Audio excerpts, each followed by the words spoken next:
ನಾನಿಲ್ಲಿ ಬಿಸಿಬೇಳೆ ಬಾತ್ ಮಾಡೋದು ಹೇಗೆ ಅಂತ ತೋರಿಸ್ತಾ ಇದ್ದೀನಿ. 1 ಕಾಫಿ ಗ್ಲಾಸಷ್ಟು ಅಕ್ಕಿನ ತೊಗೊಂಡಿದ್ದೀನಿ. ಅದೇ ಗ್ಲಾಸಲ್ಲೇ 1.5 ಗ್ಲಾಸಷ್ಟು ಬೇಳೆ ತೊಗೊಂಡಿದ್ದೀನಿ, ತೊಗರಿಬೇಳೆ. ಇವೆರಡನ್ನೂ ವಾಶ್ ಮಾಡಿ ಇಟ್ಕೊಂಡಿದ್ದೀನಿ 2 ಸಲ. ಮತ್ತು ಹಂಗೆ ನೀರು ಕುದಿಲಿಕ್ಕೆ ಇಟ್ಟಿದ್ದೀನಿ 1 ಲೀಟರಷ್ಟು. ಅದಕ್ಕೆ ಇವೆರಡು ತೊಳೆದಿರೋದನ್ನು ಹಾಕ್ಕೊತಾ ಇದ್ದೀನಿ. ನಾನಿಲ್ಲಿ ಯಾವುದೇ ಅರಿಶಿನ ಏನೂ ಹಾಕಲ್ಲ, ಬರೀ ಬೇಳೆ ಅಕ್ಕಿನ 2 ವಿಷಲ್ ಮಾಡ್ಕೊತೀನಿ. ಮತ್ತು 1-2 ಇಂಚಷ್ಟು ಹುಣಸೆಹಣ್ಣನ್ನ ತೊಳೆದಿಟ್ಕೊಂಡಿದ್ದೀನಿ, ತೊಳೆದು ನೆನೆ ಇಟ್ಟಿದ್ದೀನಿ. ಅದಕ್ಕೆ ಬೇಕಾಗಿರೋ ತರಕಾರಿನೆಲ್ಲ ಹಚ್ಚಿಟ್ಕೊಂಡಿದ್ದೀನಿ. ಕ್ಯಾಪ್ಸಿಕಮ್ ಮತ್ತು ಕ್ಯಾರೆಟು, ಬೀನ್ಸು, ಗೆಡ್ಡೆಕೋಸು, ಬಟಾಣಿ, ಈರುಳ್ಳಿ, ಕರಿಬೇವಿನ ಎಲೆ, ಅರ್ಧ ಟೊಮೊಟೊ, ಚಿಕ್ಕ ಟೊಮೊಟೊದಲ್ಲಿ ಅರ್ಧ ಟೊಮೊಟೊ ನೋಡಿ, 1 ಈರುಳ್ಳಿ ಸಣ್ಣದಾಗಿ ಕಟ್ ಮಾಡಿ ಇಟ್ಕೊಂಡಿದ್ದೀನಿ. ಇಷ್ಟನ್ನು ಕಟ್ ಮಾಡಿ ಇಟ್ಕೊಂಡಿದ್ದೀನಿ. ಈಗ 4 ಸ್ಪೂನಷ್ಟು ಆಯಿಲ್ ಹಾಕ್ಕೊಂಡು ಸಾಸಿವೆ ಹಾಕ್ಕೊತೀನಿ.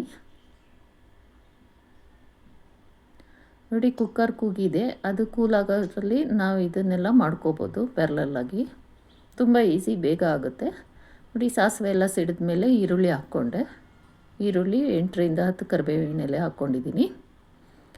ಎಲ್ಜಿ ಹಿಂಗೆ ಹಾಕ್ತಾಯಿದ್ದೀನಿ. ಹಿಂಗು ಎಕ್ಸ್ಟ್ರಾ ಟೇಸ್ಟ್ ಕೊಡುತ್ತೆ, ಒಳ್ಳೆಯದು ಮತ್ತು ಆರೋಗ್ಯಕ್ಕೆ. ಸೊ ಹಿಂಗೆ ನಾನು ಎಲ್ಲ ಅಡುಗೆಯಲ್ಲೂ ಯೂಸ್ ಮಾಡ್ತೀನಿ ಸ್ವಲ್ಪ. ಈಗ ನಾನು ಹಚ್ಚಿಟ್ಕೊಂಡಿರೋ ತರಕಾರಿಗಳ್ನ ಹಾಕ್ತಾಯಿದ್ದೀನಿ. ನೀವು ಬೇಕು ಅಂದರೆ ಇಲ್ಲಿ ಚಿಕ್ಕ ಆಲೂಗೆಡ್ಡೆಯಲ್ಲಿ ಅರ್ಧ ಆಲೂಗೆಡ್ಡೆ ಹಾಕ್ಕೋಬೋದು. ಆಲೂಗೆಡ್ಡೆ ಎಕ್ಸ್ಟ್ರಾ ಟೇಸ್ಟ್ ಕೊಡುತ್ತೆ. ಆದರೆ ಸಮ್ಮರ್ ಆದ್ದರಿಂದ ಕೆಟ್ಟರಾಯಿತು ಅಂತ ನಾನು ಆಲೂಗೆಡ್ಡೆ ಎಲ್ಲ ಯೂಸ್ ಮಾಡಿಲ್ಲ. ನೋಡಿ, ಎಲ್ಲ ತರಕಾರಿನ ಆಯಿಲಲ್ಲಿ ಚೆನ್ನಾಗಿ ಹಿಂದೆ ಮುಂದೆ ಮಾಡಿ ಆಯಿಲಲ್ಲೇ ಸ್ವಲ್ಪ ಫ್ರೈ ಮಾಡ್ಕೋಬೇಕು. ನೋಡಿ, ಹಿಂಗೆ ಫ್ರೆಶ್ಶಾಗಿ ಆಯಿಲಲ್ಲೇ ತರಕಾರಿಗಳೆಲ್ಲ ಫ್ರೈ ಆಗಬೇಕು. ಎಷ್ಟು ಫ್ರೆಶ್ಶಾಗಿ ಕಾಣಿಸ್ತಾ ಇದೆ ತರಕಾರಿ, ಗ್ರೀನಿಶ್ ಇದೆ, ಅದೇ ಥರ ಇರಬೇಕು. ಕಲರ್ ಚೇಂಜ್ ಆಗಬಾರ್ದು. ಯಾವತ್ತೇ ವೆಜಿಟೇಬಲ್ಸ್ದು ಆದಷ್ಟು ಗ್ರೀನಿಶ್ ಇರಬೇಕು, ಆ ಥರನೇ ಮಾಡಬೇಕು. ಆವಾಗಲೇ ಚೆನ್ನಾಗಿ ಮಾಡಿದೆ ಅಂತ. ನೋಡಿ, ಕುಕ್ಕರ್ ಆರಿದ ಮೇಲೆ ನಾನು ಓಪನ್ ಮಾಡಿ ತೆಕ್ಕೊಂಡಿದ್ದೀನಿ. ಈ ರೀತಿಯಾಗಿದೆ ಫ್ರೆಂಡ್ಸ್. ಈಗ ಎಲ್ಲ ಆಯಿಲಲ್ಲಿ ಚೆನ್ನಾಗಿ ಫ್ರೈ ಆಯಿತು ತರಕಾರಿ. ನಾನೀಗ ಇದಕ್ಕೆ ಕ್ಯಾಪ್ಸಿಕಮ್ ಈಗ ಹಾಕ್ತೀನಿ. ನೋಡಿ, ಫಸ್ಟ್ಗೆ ಕ್ಯಾಪ್ಸಿಕಮ್ ಹಾಕಲಿಲ್ಲ, ಲಾಸ್ಟಲ್ಲಿ ಆಯಿಲಲ್ಲಿ ಹಾಕಬೇಕು. ಅದನ್ನು ಆಯಿಲಲ್ಲಿ ಸ್ವಲ್ಪ ಫ್ರೈ ಮಾಡ್ಕೋಬೇಕು. ಕ್ಯಾಪ್ಸಿಕಮ್ ಫಸ್ಟೇ ಹಾಕಿ ಜಾಸ್ತಿ ಬೇಯಿಸಿಬಿಟ್ರೆ ಅದು ಸ್ಮ್ಯಾಶ್ ಆದಂಗೆ ಆಗಿಬಿಟ್ಟಿರುತ್ತೆ, ಸಿಪ್ಪೆ ಮಾತ್ರ ಇರುತ್ತೆ, ಆ ಥರ ಚೆನ್ನಾಗಿರಲ್ಲ. ಕ್ಯಾಪ್ಸಿಕಮ್ನ ಯಾವಾಗಲೂ ಸಪ್ರೇಟಾಗಿ ಲಾಸ್ಟಲ್ಲಿ ಹಾಕಬೇಕು.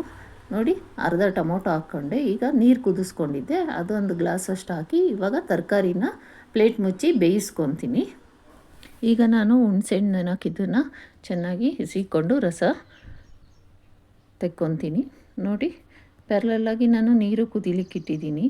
ಕುದಿಯೋ ನೀರು ಹಾಕಬೇಕು ತರಕಾರಿಗೆ, ಆವಾಗ ಅದರದ್ದು ಕಲರು ಚೇಂಜ್ ಆಗಲ್ಲ. ತುಂಬಾ ಬೇಯಿಸಬಾರ್ದು ತರಕಾರಿನ. ಮತ್ತು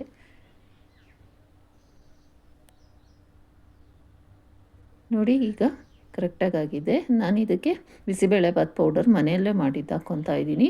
ಹುಣಸೆ ಹುಳಿ ಹಾಕ್ತಾಯಿದ್ದೀನಿ ಮತ್ತು 1/4 ಚಮಚ ಅರಿಶಿನ ಹಾಕ್ಕೊತಾ ಇದ್ದೀನಿ.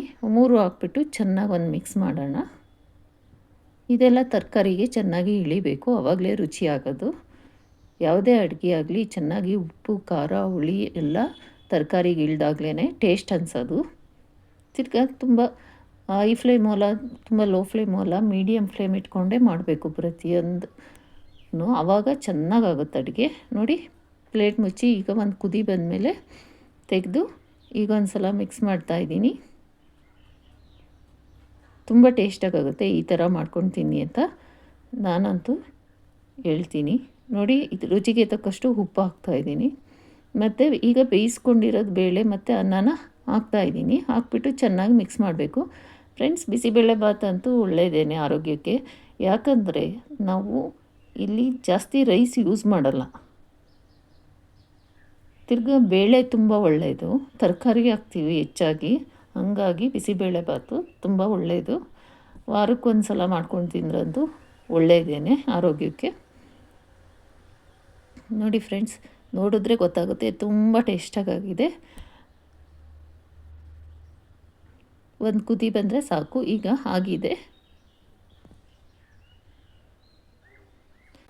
ನಾನು ಹೇಳೋದೇನು ಅಂದರೆ ಎಲ್ಲ ರೆಡಿ ಇಟ್ಕೊಬಿಟ್ಟು ಅಡುಗೆ ಮಾಡೋದಕ್ಕೆ ಸ್ಟಾರ್ಟ್ ಮಾಡಬೇಕು. ತರಕಾರಿ ಎಲ್ಲ ಹಚ್ಚಿಟ್ಕೊಂಡು ಏನು ಅಕ್ಕಿ ಬೇಕೋ ಬೇಳೆ ಬೇಕೋ ಅದೆಲ್ಲ ತೆಗೆದು ಇಟ್ಕೊಬಿಟ್ಟು ನಾವು ಒಗ್ಗರಣೆ ಹಾಕೋದು, ಆಮೇಲೆ ಹೋಗಿ ಅಕ್ಕಿ ಹುಡ್ಕೋದು, ಬೇಳೆ ತೆಕ್ಕೊಳಕ್ಕೆ ಹೋಗೋದು, ಹಿಂಗೆಲ್ಲ ಮಾಡೋಕ್ಕೆ ಹೋದಾಗ ಒಗ್ಗರಣೆ ಕಡೆ ಇಂಟ್ರೆಸ್ಟ್ ಕಮ್ಮಿ ಆಗುತ್ತೆ. ಇಲ್ಲಾಂದರೆ ನಾವು ಸರಿಗೆ ನೋಡೋಲ್ಲ. ಈ ಥರ ವೇರಿಯೇಷನ್ ಆಗಿ ಅಡುಗೆ ಟೇಸ್ಟ್ ಹೋಗಿಬಿಡುತ್ತೆ.